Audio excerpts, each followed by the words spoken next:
Here we go then, we are ready to go racing in Azerbaijan. We have 5 red lights for the Baku City circuit. It is lights out and away we go. Let's stay on board with Flying Finn. Off pole, has he got a good enough start to maintain the lead into turn 1? He's going to be challenged by the Mercedes but sweeps ahead and maintains the lead as we come into turn 1. Deagle Killer maintains 3rd as well. Curly's made up a position up into 6th place, but as you were at the start, it is still Flying Finn from NTG Freak, from Deagle Killer, from Epic Gamer, from Williams Alex just behind. Can Flying Finn maintain this position into turn 3? Is NTG Freak anywhere near close enough to challenge? I don't think he is. So it is still Flying Finn from Freak from Deagle Killer. But can Freak do anything to try and get past? Let's go on board with him. He's got the inside for turn 1. He's got so much overspeed. He's also got plenty of ERS to use. And down the inside into turn 1. Surely this is going to get moved down. It's 3 wide almost, with Deagle Killer trying to get involved as well. But it looks like in the end NTG Freak will take that one, with Deagle Killer slotting in just behind the pair of them. Yeah, and now Epic Gamer is attacking Deagle Killer, who just had to slow down on the exit of turn 1. But Deagle Killer now stays ahead in P3 and Epic Gamer in P4 as Williams Alex is watching on all of this from behind. He's got the VIP position right there to watch all of this unfold. With Deagle then, let's go on board with him as he will have DRS now, crucially this time. And actually, let's go on board with Epic Gamer, who's going to have a box seat view of this one. Flying Finn is under so much pressure from Deagle Killer, who is just able to breeze past him. It's such a long straight. He had much better drive out of that final corner, and I don't think Flying Finn's going to be able to do anything about it. Is Epic Gamer going to follow Deagle through? He looks down the inside. It's very, very close between him and the Toro Rosso, but he cannot get anything done. So now it is Deagle Killer on those super soft tyres up into P2. Yeah, for a second I was very worried that Epic Gamer is trying a move that just wasn't there.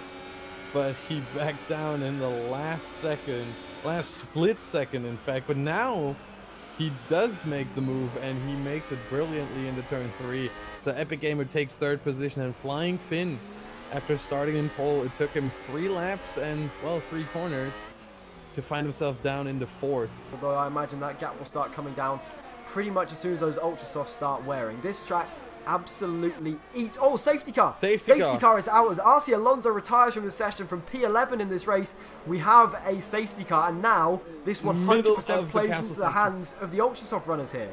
Yeah, and RC Alonso's in the middle of the castle section. So Deagle Killer is now the one who, well, he sets the pace.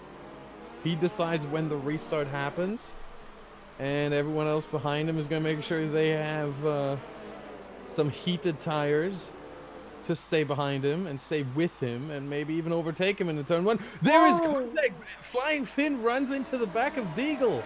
Wow, Deagle Killer. Oh, and Deagle Killer's picked up a 5-second penalty for that. Wow. He was going so slowly on the restart. He just caught out the 2 guys behind. And now there is all kinds of overtaking going on behind us. Flying Finn is going to get swamped by the Williams down the inside. I think he's almost certain to lose a position. No, he's not, as Curly takes advantage of that and swoops around the outside as Flying Finn moves up into 2nd place, and Freak has lost a position. So let's go on board with Alex. Is getting very, very busy into turn 2. Curly's up into P4, and he might even be challenging Freak here. Actually, no. He is still side by side with Williams Alex, and unfortunately for him, he's a little bit boxed in here. There's not a huge amount he can do on the inside. He's got a car in front of him and a car on his inside. He carries it around the outside of turn 3. He's got the inside for the next one as well. Is he going to stick his nose down the inside? He is. They make a little bit of contact, and now Curly has finally had to concede that position and now finds himself down in P5. And somehow in all of that, Flying Finn got himself up into 2nd place. Freak lost a position to 3rd, and Deagle Killer maintains the lead but has that 5-second penalty. Back to Epic Gamer. He is so close now, so that Toro Rosso has fallen to 3.2 seconds back from the lead of this race, and unfortunately from pole position it hasn't quite worked out for Flying Finn. It looks like he's going to lose a position here. He's down in 4th before we had that safety car pit stop madness, and I think Epic Gamer now is going to be able to clear him into turn 1. Let's stay with the Haas as he's in the slipstream. He's going to have the DRS as well. He's going to have so much overspeed as we come down into turn 1. I think Williams Alex is slightly too far behind to get involved as well. The Haas is going to have to go to the outside for turn 1. He sets the fastest lap of this race, and he does move ahead into turn 1 as we start lap 12 of 26. Epic Gamer moves up into P2. Let's stay with Michael then as he chases down Alex for P3 in this race. He's so much faster on the straights. He's used up almost all of his ERS, and Alex is defenseless pretty much, and I imagine as well he would have turned down his ERS, turned down his fuel, and just let Michael through, and the McLaren's charge continues. He moves himself up into P3 here. So now let's see who comes out on top then on the run down into turn 1. Flores is already gaining. Flying Finn, I fear, is going to lose another position. He's already down in P5 from pole position, and I think he's going to lose another one here as Flores eases past. Flying Finn doesn't really fight it. Is Curly going to follow him through? No, he's not. Curly is just a little bit too far back.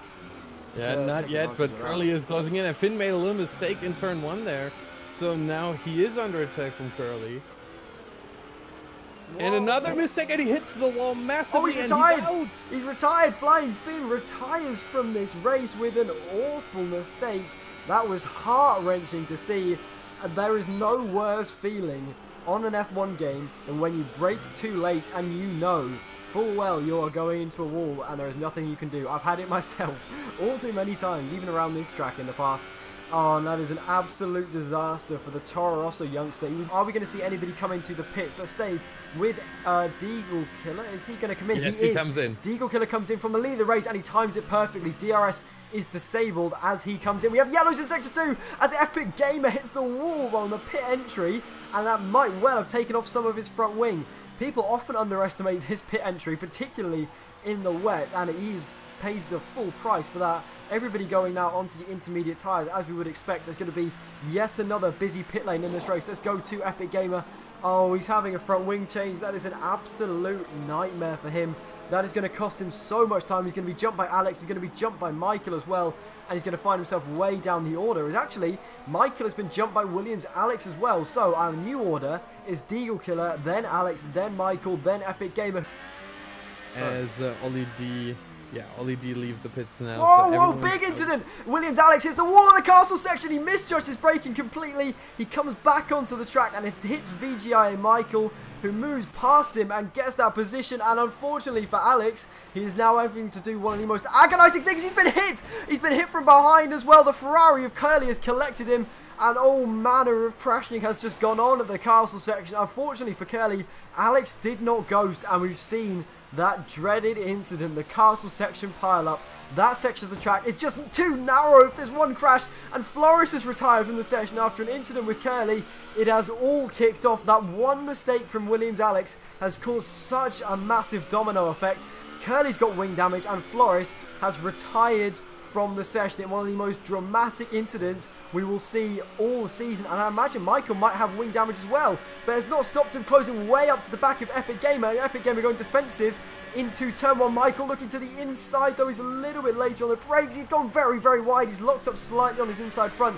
He's still side by side with the Haskar, who has to concede the position, and they've now dropped to 8 seconds behind the leader, Deagle Killer, and all manner of carnage has just occurred there. That was one of the craziest sections of racing you will ever see. Literally everything kicked off at once, and Epic Gamer now is going to have to sit behind Michael for another corner, but Michael runs wide. He's in the wall. He's lost his front wing, locked up and completely smashed into the barrier, and our championship leader, after working his way up into P2 from P8 in this race, it has all gone wrong, and he just slightly misjudged his braking and found himself in the wall alongside Alex, who has got clearly very little front wing as well, and VP Tim Palm is now closing right up to the back of him, and all of a sudden this race has become a battle of attrition. It's turned into, from awesome racing at the front in the dry to survival of the fittest in the wet.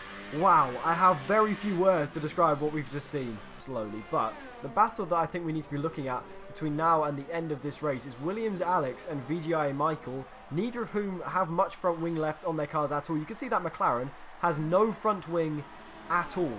He is driving with not even a plank of wood on the front of his car. He can barely turn through the final 2 corners, and unfortunately for him, Williams Alex is going to be able to cruise past, even though he has significant front wing damage as well from that castle section incident, and I think they are both going to be passed by Tim Palm as well, and this is going to be a very, very painful sequence of corners for Michael, who is going to lose position after position. He's very late on the brakes, doesn't get any control over that whatsoever, and he almost slams into the back of that Williams, and the only car in this train that I think doesn't have damage at this point is Tim Palm just behind. That rain is very, very heavy and would probably imply, instead of intermediate conditions, it's probably ready for full wets now. Yes, this NTG Freak apparently made a mistake in the caster section, lost the position to Big C, who's now in 6th. And now Michael lets through Tim Palm into 4th place, and Tim Palm is now going to hunt after Alex to try to get the podium position. But as he comes towards the finish line and the gap is over a second, there's no slipstream here to be gained, and Deagle Killer will take the victory here. He's got the ERS on overtake. He's got a lot of ERS left, as Epic Gamer does not. He's running very low, and Deagle Killer takes the victory here in Azerbaijan at the Baku city circuit.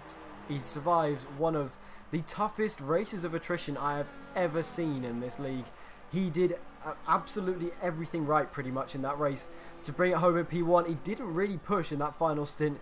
He knew he had the win pretty much under control, and he just about comes home ahead of Epic Gamer, who, I have to say, that was a superb final stint. To be able to push that hard and close that much in those incredibly difficult conditions, that is an awesome drive as well from him to come home in P2.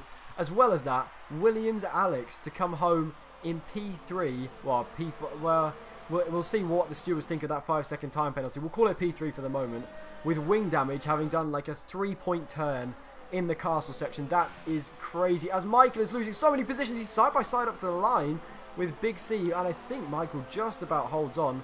He was very, very close to losing more positions there, and somehow our championship leader, VGIA Michael, despite smashing into the wall, losing all of his front wing, comes home in a miraculous P6. Sure, held on, no, definitely held on to the championship lead, because he had a 13-point gap to Dominic Hoffman and to Ollie D, who were tied for 2nd. If it wasn't for Dominic's win in Bahrain, that puts him ahead, but they both had 45 points.